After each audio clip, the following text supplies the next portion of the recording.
এক সময় আগাছা ভেবে অনেকেই গুরুত্ব দিত না, অথচ সেই আগাছাই এখন হয়ে উঠেছে সম্ভাবনাময় ভেষজ ফসল। টাটকা লেবুর ঘ্রাণে ভরা এর পাতায় তৈরি হচ্ছে সুস্বাদু ও স্বাস্থ্যকর হার্বাল চা। শুধু দেশীয় বাজারে নয়, বিদেশেও বাড়ছে এর চাহিদা। ফলে এক কাপ চায়ের সঙ্গে বদলে যাচ্ছে কৃষকের ভাগ্য, তৈরি হচ্ছে নতুন আয়ের সুযোগ।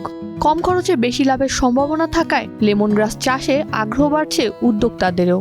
সাধারণ একটা ভেষজ না, এটা অনেক দামি একটা ভেষজ এবং বিশ্বে যদি আপনি 10টা ভেষজের তালিকা করেন তার মধ্যে কিন্তু এটাও একটা থাকবে লেমন গ্রাস। নওগাঁর সাপাহার উপজেলার বরেন্দ্র এগ্রো পার্কে 2015 সালে পরীক্ষামূলকভাবে শুরু হয়েছিল লেমন গ্রাসের চাষ। ঢাকা হর্টিকালচার সেন্টার থেকে আনা কয়েকটি চারা দিয়েই যাত্রা শুরু হলেও সময়ের সঙ্গে সেটি পরিণত হয়েছে বাণিজ্যিক বাগানে।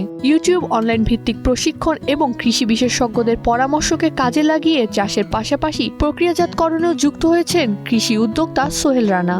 বাগান থেকে সংগ্রহ করা পাতা স্মার্ট ড্রায়ারের নির্দিষ্ট তাপমাত্রায় শুকিয়ে তৈরি করা হয় হার্বাল টি, যা আকর্ষণীয় প্যাকেটে বাজারজাত করা হচ্ছে। ইংলিশে বলে লেমন গ্রাস, থাই পাতা অনেকে বলে। এটা স্যুপের মধ্যে বেশি চলে, মানে থাই স্যুপ বা চাইনিজ স্যুপ, যে কোনো স্যুপের মধ্যে এই ঘাস জাতীয় একটা ঘাস, এক ধরনের ঘাস, এটা স্যুপের মধ্যে বিশেষ করে খাই।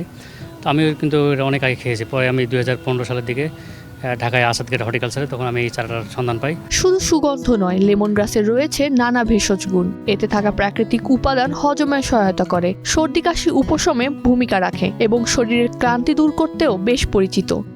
চায়ে চিনি ছাড়াই এর স্বাদ ও সুবাস উপভোগ করা যায় বলে স্বাস্থ্য সচেতন মানুষের কাছে দিন দিন জনপ্রিয় হয়ে উঠছে এই পানীয়।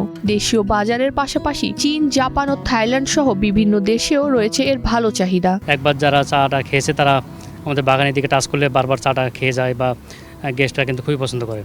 তখন দেখলাম যে এটা বাণিজ্যিক সম্ভাবনা। পরে আমি থাইল্যান্ডে যখন যাই 2024 সালে, ট্রেনিং 18 দিন ছিলাম, তখন দেখি যে না, থাইল্যান্ডে তো ড্রাই ফরম্যাটে বিক্রি হচ্ছে, বিভিন্ন সুপের দোকানে চায়ের মতো করে খাচ্ছে। চায়ের কাপে ভিন্ন স্বাদ আর প্রাকৃতিক সুবাসের টানেই প্রতিদিন অনেক দর্শনার্থী ছুটে আসছেন এই বাগানে। কেউ পরিবার নিয়ে ঘুরতে এসে পান করছেন এক কাপ লেমন গ্রাস চা, আবার কেউ প্রথমবার স্বাদ নিয়ে কিনে নিয়ে যাচ্ছেন বাসায়। অনেকেই বলছেন একবার পান করার পর এই চায়ের স্বাদ ও ঘ্রাণ সহজে ভোলা যায় না, তাই নিয়মিত ব্যবহারের জন্য কিনে নিচ্ছেন অনেকে। অনেকে বলে না চা খেলে ঘুম ধরে না, নয়, কিন্তু এটা একটা রিল্যাক্স চা।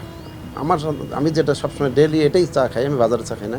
এটা অত্যন্ত ভালো আর সুস্বাদু চা। এটা আমাদের দেশের মানুষ হয়তো জানেও না সঠিক, যদি জানে তো আমার মনে হয় প্রতিটা মানুষ টপে টপে টাকা দেয়।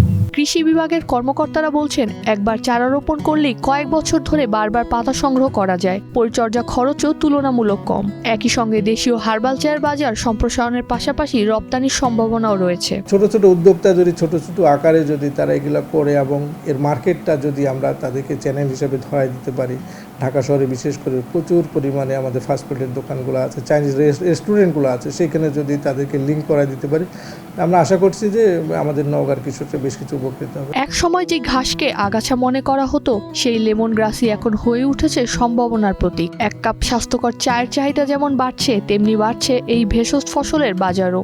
সঠিক পরিকল্পনা, প্রযুক্তির ব্যবহার এবং বাজার সম্প্রসারণ নিশ্চিত করা গেলে লেমন গ্রাস চাষ হতে পারে কৃষকের বাড়তি আয়ের অন্যতম উৎস।